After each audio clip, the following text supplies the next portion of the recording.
عورت کا بار بار وضو ٹوٹنے کا مسئلہ، اگر کسی خاتون کو بار بار پانی آتا ہو جس سے، تو کیا جس وضو سے نماز پڑھی ہے اسی وضو سے قرآن پڑھ سکتے ہیں یا اس کے لیے دوبارہ وضو کرنا ہوگا؟ اگر کوئی خاتون معذور ہے، بار بار پانی آ رہا ہے اس کو یا پیشاب کے قطرے آ رہے ہیں اور اتنے کنٹینیو آتے ہیں کہ نماز کا پورا ٹائم نکل گیا اور وضو کر کے پاک ہونے یعنی پاکی کی حالت میں نماز پڑھنا ممکن ہی نہیں رہا ہے، جب وضو کی نماز کے لیے کھڑے ہوئے پھر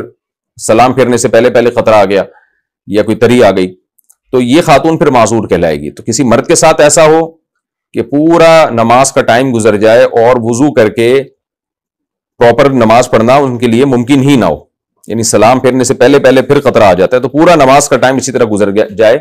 تو ایسا شخص یا ایسی عورت معذور کہلاتی ہے۔ اب معذور کے لیے حکم یہ ہے کہ جب کوئی ایک دفعہ معذور بن جائے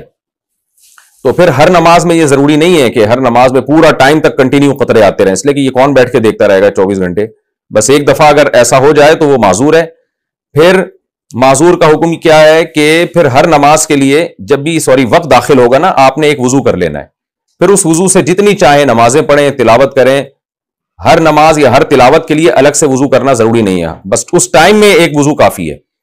پھر جب ٹائم گزر جائے گا، دوسرا ٹائم جب آئے گا نماز کا، تو پھر دوسرا وضو کریں، تو اس طرح سے